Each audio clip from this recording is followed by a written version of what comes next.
man has admitted trying to harm Queen Elizabeth II after being caught in the grounds of Windsor Castle with a loaded crossbow. Jaswant Singh Chahal, 21, pleaded guilty to 3 charges, including an offence under the Treason Act, during a hearing at the Old Bailey today, February 3. The late Queen and other members of the royal family had been at Windsor Castle when he was intercepted. The most serious charge under Section 2 of the Treason Act said that on December 25, 2021, at Windsor Castle, near to the person of the Queen, you did willfully produce or have a loaded crossbow with intent to use the same to injure the person of Her Majesty Queen Elizabeth II, or to alarm Her Majesty. He was also charged with making a threat to kill the Queen and having a loaded crossbow, an offensive weapon, in a public place. The defendant had been detained on Christmas Day, 2021, close to the Queen's private residence, where she was at the time. Chahal, who was unemployed at the time but previously worked for a branch of the Co-op supermarket, was spotted in the grounds of Windsor Castle at about 8:10 a.m. It is understood he had scaled the perimeter of the grounds with a nylon rope ladder some 2 hours before.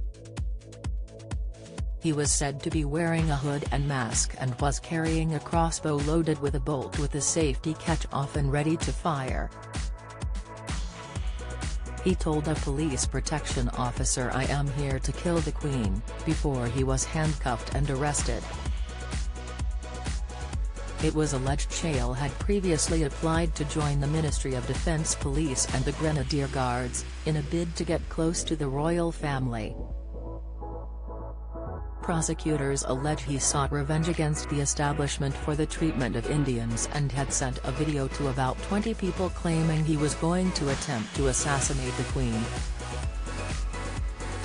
The supersonic expo weapon he was carrying had the potential to cause serious or fatal injuries, according to the prosecution.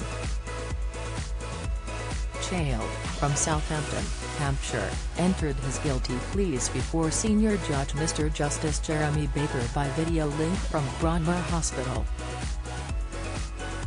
The allegations were not being treated as a terrorism offence, but had been dealt with by the Counter-Terrorism Division.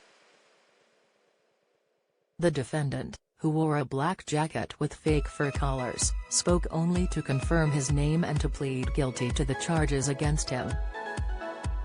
Prosecutor Alison Morgan Casey had asked for the defendant to enter pleas after a psychiatric report found he was fit to stand trial. She suggested a mental health disposal in the case may not be needed as Chahal's condition had improved with treatment at Broadmoor, where he had been since February last year. Mr. Justice Baker ordered Chahal's treating doctor to compile a report on his diagnosis, prognosis and if necessary disposal by the end of February, with a further report by another psychiatrist dealing with how dangerous Chahal is. The senior judge fixed a sentencing date at the Old Bailey for March 31. He also lifted a court restriction in the case allowing details to be reported. Nick Price, head of the Crown Prosecution Service Special Crime and Counter-Terrorism Division, said, Chahal entered the protected areas within Windsor Castle after making threats to kill Her late Majesty Queen Elizabeth II. Thankfully police officers intervened and nobody was hurt. This was a serious incident, but fortunately a rare one. We are grateful to all those who were involved in the investigation. The CPS confirmed the late Queen and other members of the royal family had been at Windsor Castle when Chahal was intercepted and ordered to drop the weapon. Based on subsequent tests, the bow was found to be comparable to a powerful air rifle with the potential to cause serious or fatal injury. The CPS said crossbow bolts, a metal file and other items were later found in a hotel room where Chahal had stayed the previous night. In 1981, Marcus Sargent was jailed for 5 years after pleading guilty under the 1842 Treason Act, which makes it an offence to assault the Queen, or have a firearm or offensive weapon in her presence with intent to injure or alarm her or to cause a breach of peace. He had fired blank shots at the Queen while she was riding down the Mall in London during the Trooping the Colour parade in 1981. The last person to be convicted under the separate and more serious 1351 Treason Act was William Joyce, also known as Lord Haw Haw, who collaborated with Germany during the Second World War.